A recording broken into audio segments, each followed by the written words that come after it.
Hello. Today we're going to do, I don't know, part 2 of like a tips video for new players.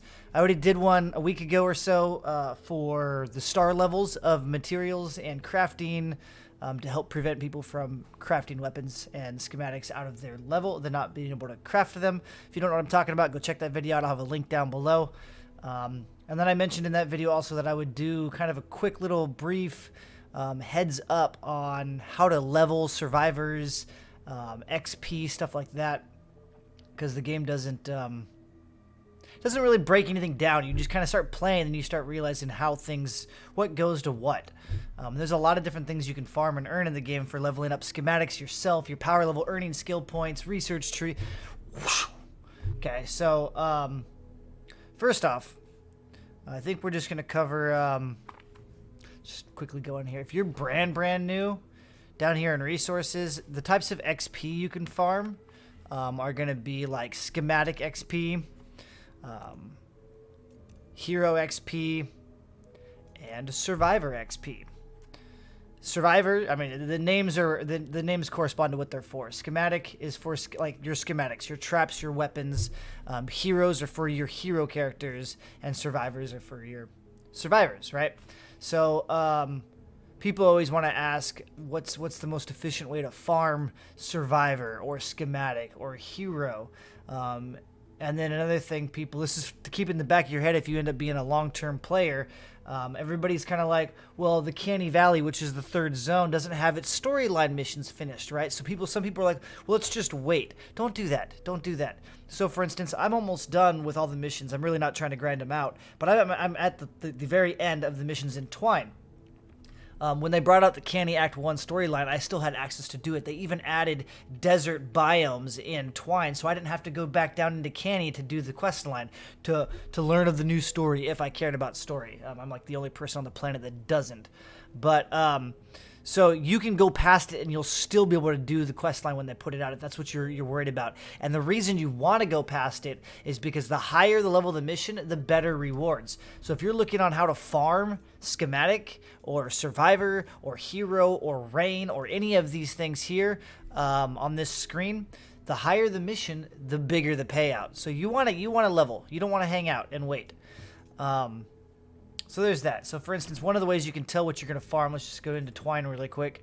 If we just pick a mission, hover over it right here. This mission, Ride the Lightning, 94, is going to give me a one-time 36 drops of rain, a one-time 118 road trip tickets. It's going to give me hero XP, but it doesn't give me a value. So that one right there, if I repeat this mission over and over again for the next 3 hours, the rain and the tickets will not be available, but the hero and the gold will be available.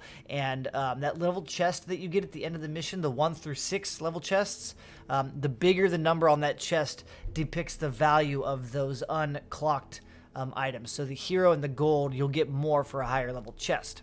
Now I want to talk about Commander XP really quick. So at the end of your mission, you get an XP bar that fills up, and when it fills up, you get a skill point, right? Every time it fills up, it's this yellow bar up here that I have maxed. Commander XP. I'm at max level. I can't fill it up anymore. If you guys see me play missions, it always says 0 XP at the end. Everybody's like, why do you get 0 XP? It caps out eventually. So what this does, this isn't you leveling up. This is you earning a skill point. Every time you fill this bar up, you get a skill point. And then the skill point is applied over in the skill trees, okay? So you apply your skill points in here. How you level up, let's go back into the skill tree, is your core, actually, let's back out, is your core fort stats, F.O.R.T, right here, fort. Fortitude, offense, resistance, and tech. As you level these up, that increases your power level. This is how you level up. Your skill trees just give you access to different things in your skill trees. We'll go over and cover some of those here briefly in just a second. But how you level is your fort stats, okay? So right now, I have 2,200 fortitude. If you go over and look at my squads tab, look at my survivors make up 1,700 of that. You see how big that is? Survivors are the biggest way. I mean, you have to. You can't ignore them. Survivors are how you level up. These guys right here. And you fill these trees out, okay? This is how you level. You fill survivors out. 17 fortitude from survivors. I have a total of 22. So 500 is from me personally getting fortitude out of things like my skill trees. So if you come in here, there's a fortitude right here. That gave me +1. +1, okay? So you can get fort stats out of your skill tree, which is important. You need to get those. What the most important thing is for leveling is unlocking your survivor squad trees, their leaders, and extra positions in your survivor squads. So this unlocks the Corps of Engineers tree. This unlocks the scouting party. So these square symbols typically are either defenders or survivor stuff. This is a defender slot. This right here unlocks a scouting party squad slot. This down here opens up a EMT squad leader spot. So when you're going through your skill trees, you want to make sure that you're looking and prioritizing your survivors if you're trying to level up. Survivors are key. And then you also want to make sure that when you're going through your skill trees that you're allowing yourself to evolve your stuff. So this will allow you to evolve your survivors past 1-star 10. If you get this node here, you can then turn your survivor into a 2-star 10 and then level them up 10 more levels to get them to a max of 2-star 20. And this will allow you to max out your lead survivors. There's 2 different types of survivors, leaders and regulars. Just as a forewarning, if you're looking for the sweatiest way to do survivor stuff, that's not this. This is just quick, dirty, simple. You don't need to prioritize and worry about survivors. It's the biggest thing everyone stresses about. And you don't. You don't get enough survivors. When you have 300 plus days logged in, and you have bought a tremendous amount of llamas, and you have a tremendous amount of spare legendary survivors and lead survivors and mythic survivors, you can start rearranging and trying to figure out how you want to min-max your tree so you can get to level 125 or 124. But if you're just leveling, there's only a couple tips I can teach you that you need to really worry about. So every skill tree has survivors hidden or that you have to go unlock. They're all in here, all the square symbols, okay? Leaders, regulars, different trees. Here again, this is your 2 spots to make them 3-star 30. And then in skill tree 4, this is where you can make them 4-star. And then I think skill tree 4 is where you can make them 5-star. Yep, this is where you can allow them to become 5-star. So research tree is the same thing. Research is literally filled up of fort stats. You have all of your offensive stats, you have all of your fortitude stats, your resistance, and your tech. But also buried in here, if you come over here, this guy right here is a fire team alpha squad slot. This guy over here is an EMT squad slot. So these are survivor slots.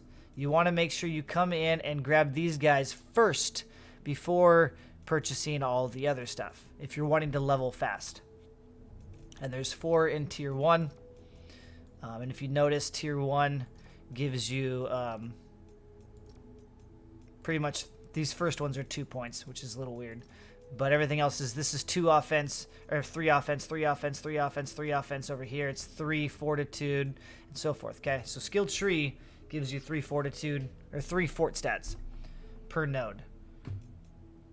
We'll go over why I'm mentioning that here in a second. Skill tree 2, again, you've got survivor, survivor, survivor, survivor. So go up, grab those guys, grab all 4 of those before you start filling in what you want to fill in.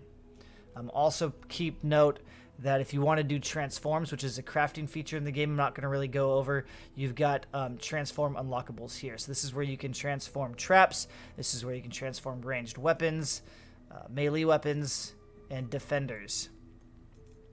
And you've got down here lead survivors, if you need to craft lead survivors, and then hero transformations as well. Now I believe, I'm almost positive it's been probably a year, over a year now since I've unlocked these, but I'm almost positive these are for rare quality items. I believe the epic transforms are only available in either the ultimate or the limited edition. You could correct me if I'm wrong, I can't remember. It's been over a year. So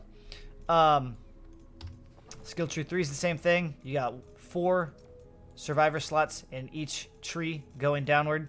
You want to get those. Skill tree 4 is the same thing. Straight out, left and right on both sides, you've got survivor slots. Okay. Also buried in here, for those of you that haven't really looked in them, you've got your backpack sizes. Each tree has 2 backpack spots. So this will add +5 to your in-game backpack.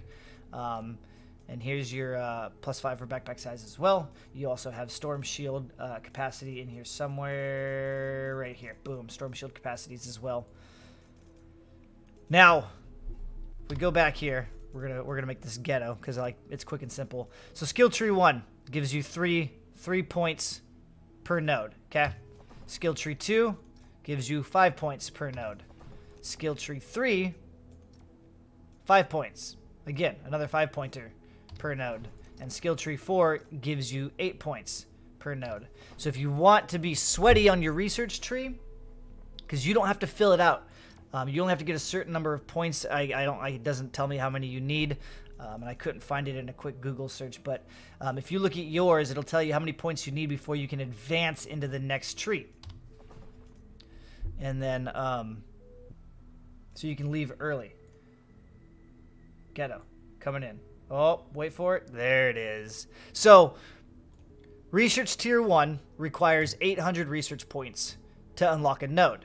So you're going to get 3 skill points every time you unlock a node of the Fort, of the Fortitude, Offense, Resistance, and Tech. Research tier 2, it doubles. It costs 1,600 for 5 skill points per node. Tier 3, it gets even more, 2,700 research points for the same amount of skill points. So you're spending 2,700 research points for 5, 1,600 for 5. So right here, without even breaking it down, doing any math, you're going to want to fill out all of your tier 2 before you even fill out your tier 3. Now, you want to go into tier 3 and get your survivors first, but then go back into tier 2 and max out your tier 2. Tier 4 costs 3,000 research points for 8 skill points.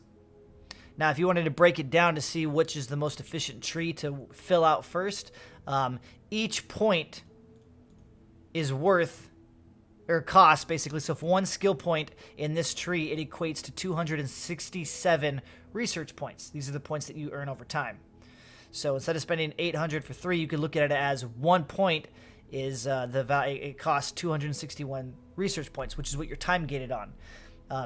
Tier 3 being the most expensive per point, Tier 1 being the least expensive. So ultimately, to fill out and max out your trees, it is faster to do Tier 1, then Tier 3, or Tier 2, right here, boom, and then fill out Tier 4 long before you even do Tier 3. You do Tier 3 last.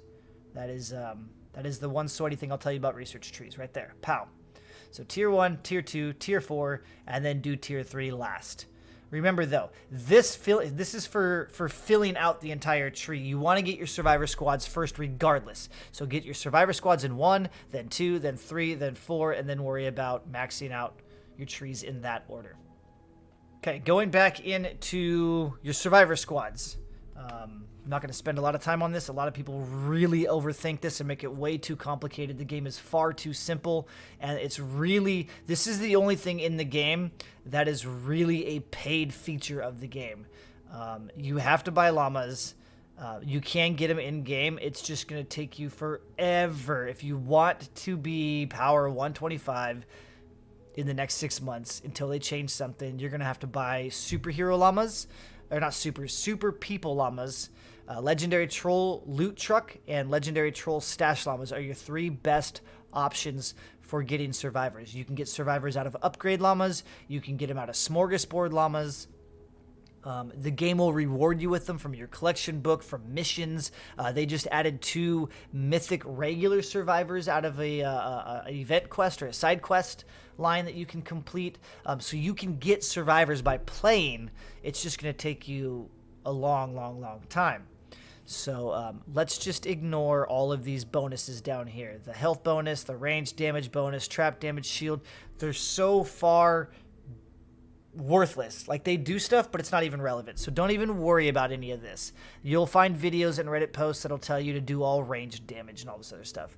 I have almost 400 days logged in, You can go look at my llama playlist and all the llamas that I've opened. After spending all that money and time in the game, don't even have, to this day, don't even have enough survivors to mix and match to even build a loadout. Kind of like like back in OG World of Warcraft and other RPGs where you can spec your talents to your playstyle. That's what the idea of this is, but they don't have it dialed in. I imagine when the game is finished and free to play, they'll probably rework this whole system to where we can mix and match our loadouts. Like if I wanted to play ninja, I can swap out a bunch of survivors or something so I can have a bunch of melee damage, and the melee damage will actually do something. Right now it's pitiful on what these bonuses do, so they're not even worth working towards anyways. But it gives you the impression that you can do stuff like that, but it's really not a feature that's easily obtainable. It's not even obtainable. It's not. I mean, you have to spend hundreds and hundreds of thousands of dollars to get enough survivors to just, yeah. So ignore that. First tip right there. Second tip, let's go over to which tree.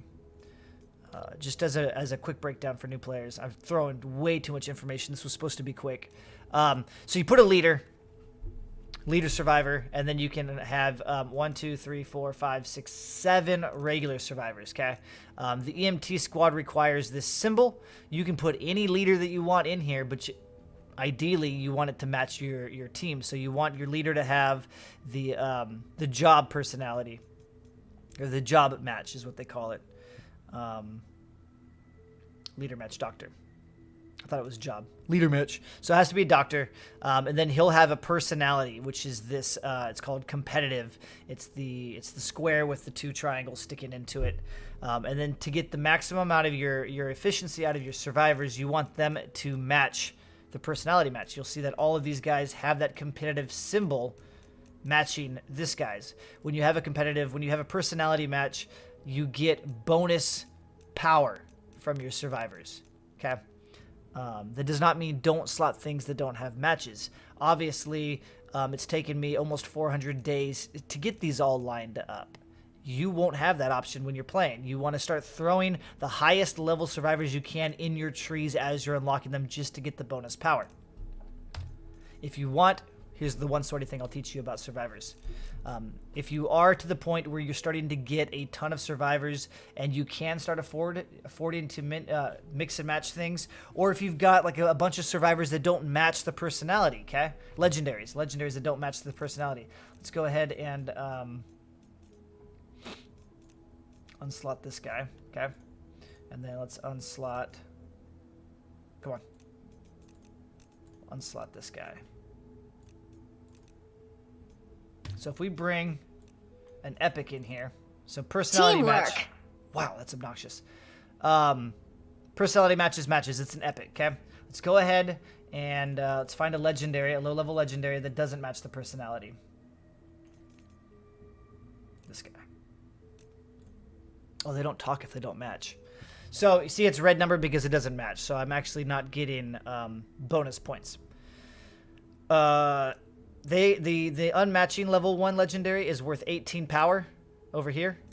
And then my epic, because it matches, is worth more, right? It's a personality match. Look, you're like, well, crap, why would I ever do it? Watch what happens. So we'll level this guy up to 10. Right now it's a 5-point difference. Whoops.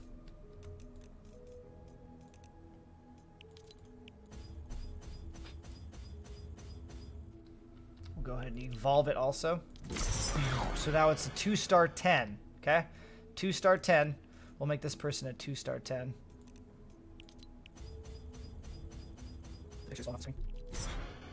Okay, now it's a 2-power difference. So I think, if I remember correctly, the magic number is 18. Stand by. So we're going to upgrade this person to 18. Actually, we'll go 17. We'll stop at 17. I think the magic number is 18.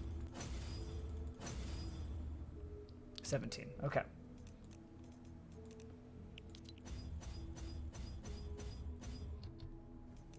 Okay, so they're both at 17. Still a 2 difference. Upgrade to 18.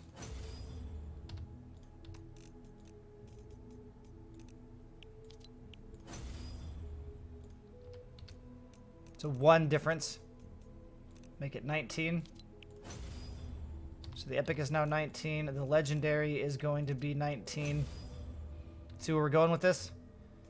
Ooh, 2 difference. Wait. Level 20.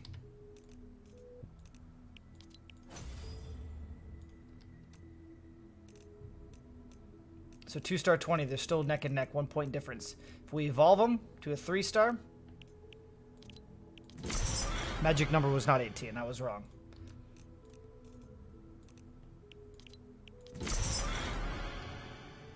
Okay, now they're the same. So going forward, at a 3-star 30, the legendary is going to continue to grow higher. So I always tell everybody, if you really want to be sweaty, don't level your epics past 3-star 30 or 2-star 20.